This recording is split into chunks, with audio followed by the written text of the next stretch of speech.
The real campaign, it seems, is back. Since returning from his injury, he's had some issues in terms of his field type of plays where the playmaking field or the scoring field really comes into play, whether it's the soft touch finishes around the paint or near the basket, as well as the playmaking specifically out of pick and roll that he typically flourishes at.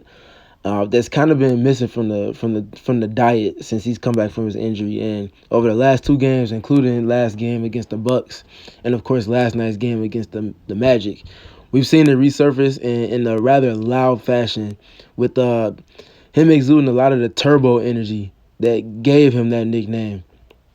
And in addition to that, we also saw the Phoenix Suns doing a great job manipulating space and doing an even better job of manipulating it, but also manipulating the low man in the process of stretching the defense as they kind of tried to load up on a handful of their empty side or empty corner actions. So I want to kind of dive into the campaign dynamic as well as the spacing manipulation and low man manipulation in this film session. So without further ado, let's get into it. All right, this first play here, we're going to see Campaign coming off of off of 77 action. So he's going to come off of both the double screens. And this is where we really have seen him show his feel, as he's not just getting into the straight line drives that he's able to take advantage of with his speed in his first step, which is extremely quick, but it's the nuance within it. So he's got the leverage. So now he's slowing down. He's changing speeds, changing pace, changing direction, letting things kind of play out. In the process of that, he allows for Jock Landale's role to come back into the dynamic, and also forces for Ish Wainwright's man, Wagner, to go back to him with the patience, just keeping his man, Cole Anthony, at bay. And as Jock gets back into the fold on the roll to re-engage the big man in the play, you see the leverage that Jock gets that creates the driving angle for Payne to get to. But he can't get that unless he's patient. So this is just very, very patient play in the half court for Campaign with his process, changing speeds, changing directions, allowing for things to unfold, and then gets into an advantageous pickup point where he's comfortable. And then he's able to use, again, another subtle pump fake and change his speed to discard of Cole Anthony and then get the inside hand finish, which is one of his signature moves, to be honest, finishing with that left hand on the right side of the basket. Just a great play. And it's really something that he kind of learned, that he's spoken about from Chris, being Chris Paul, and just learning how to not just use his speed and straight line speed and changing directions, but to change speeds, play at multiple speeds, and manipulate angles to give yourself a better chance playing specifically in the half court, which of course translates to postseason play. And this next play, speaking of things that he's learned from CP3, we see a lot of Chris and him here on this play as he has the ball and they're getting in a transition. You can see him directly going into the angle, veering over into the running angle for Wagner as he tries to get back on defense. And he's doing that because one of the most compromising things that offense can do in transition is put pressure on the rim, not just with the ball, but also with the rim runner. Jock Landale is one of the Suns' best rim runners, and what Campaign is doing is he's veering into his man to allow for Jock to put pressure on the defense. And that was essentially like Campaign has two on the ball for a portion of this transition run, which is then going to make it a 4-on-3 in advantage for the Suns behind this. And as you kind of see it play out a little bit more, you see him playing with his eyes, changing speeds again, and just manipulating the responsibilities for players as they kind of try to recover back out of the advantage that the Suns have being in transition, and also kind of having like a two-on-one adjacent in terms of having Campaign attracting the attention of two players at once. And then he's able to manipulate everything with his eyes as the cherry on top. And then, of course, when he's in his flow and in his bag, he's as entertaining as any player with engaging the crowd with flashy flair. And that's what he does here on this no-look pass to Jock, and he finishes off that play. And then here we saw him go into the same action 3 separate times, which is just an empty side pick and roll. So the Suns empty the entire side. They space out with putting 3 players on the weak side, and it's only Campaign and DeAndre Ayton on the right side of the floor. So they get into the pick and roll, and they do so because of the space that's enabled. With him going towards the 3 side, that means that if he snakes, there's nothing but empty real estate for him to play with in terms of manipulating the late switch, which is exactly what he does here, and then turning that into isolation.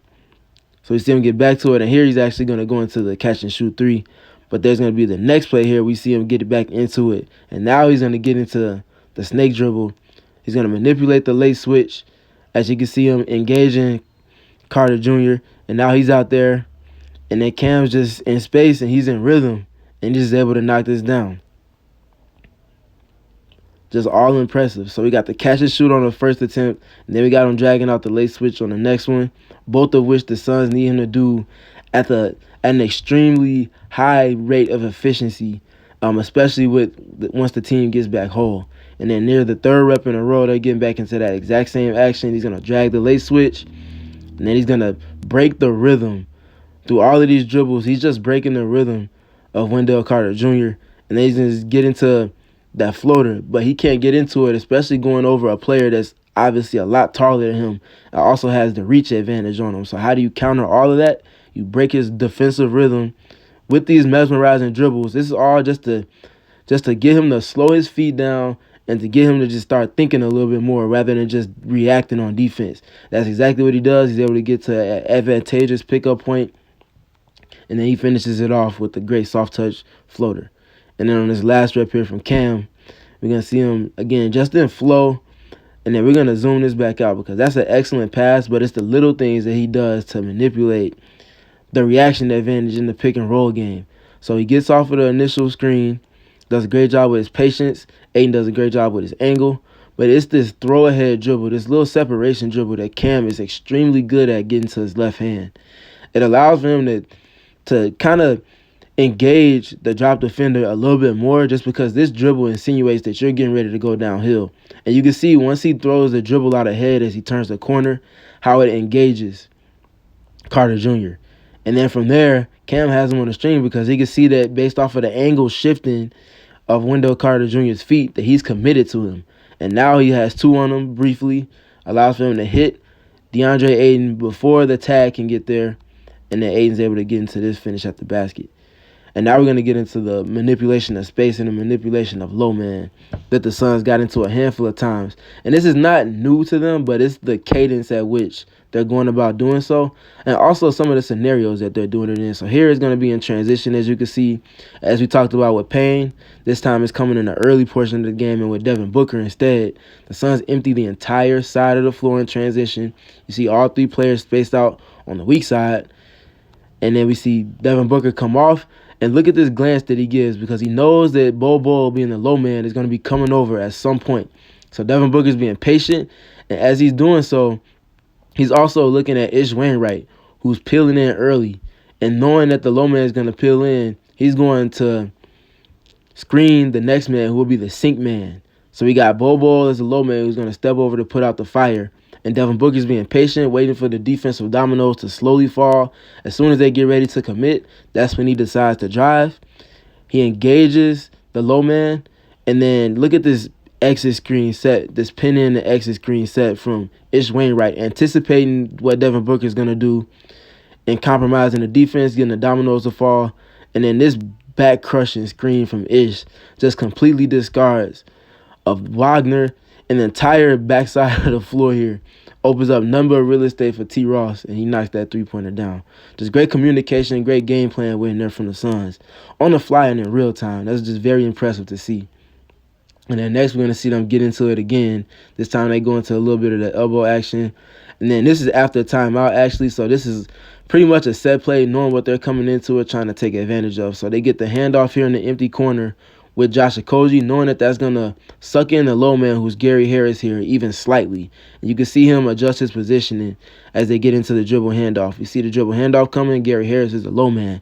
You can see as Okogie gets his touch, you can see Gary peeling in. And they're doing that just to suck him in just enough. As soon as Okogie touches it, he's kicking it right back to Chris. It's boomeranging. And now they're going to kick it around. And we're going to see another exit screen, pin-in screen set from Ish Wainwright, taking advantage of the spacing, again, that the Orlando Magic are conceding in their defensive principles. And then they set the exit screen to exploit the advantage. Book's able to get a wide-open three, and he knocks that down. All right, this next rep here we're going to see again. I'm getting into some of their elbow action. And then we see Payne this time manipulating the low man. And, of course, this is going to be a miss, but that's beside the point. It's the manner in which they go about just tugging at the strings of the defense. They go with a small screen, which is something they don't do frequently enough, in my opinion, but we might start seeing it more down this home stretch and into the playoffs. You see the small screen. Obviously, that gets a switch. Payne is able to get downhill on his curved angle drive to get around Suggs. As he does so, he's able to suck in the low man who's ball, and there's nobody there to rotate because of the timing and the cadence at which Payne throws his fastball underhanded with his left hand. Is obviously his strong hand, but it's the fact that he throws it underhanded. This is an extremely tough pass to make, especially in tight quarters in terms of the window that he has to throw through with Bobo's wingspan taken into account.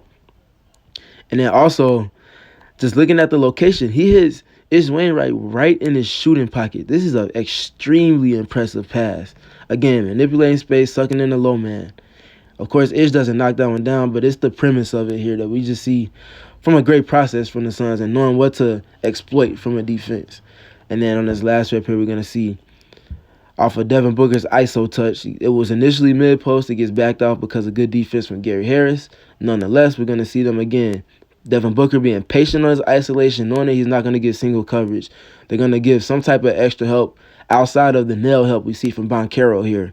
He's waiting for the low man to show as he's 2-9ing. And as soon as you see Wendell Carter Jr., he picks up the foot to reset the clock on his 3-second violation for the referee. So as soon as he sees Wendell Carter Jr.'s foot go out and then go back in, Booker goes to engage him. Engages him, sucks him in just enough as well as the nail help. And now look at the advantage that the Suns have on the second side. There's 4 Suns players, and there's only 2 Orlando Magic players because of the attention Devin Booker has on him as we still frame it here. It pings around. We get the exit screen on top, and then Okoji's able to knock this down off of the pin-in screen set by DeAndre Ayton. Just a great process from the Suns, and even more of a great process and just level of execution and putting a stamp on the game from Cameron Payne that we saw against the Orlando Magic. And they're starting to turn the corner, but it's good to see them get a win in the process in terms of seeing these different dynamics within the fold for them on any given game, all blended together to give them an advantage to finish with at the end of games.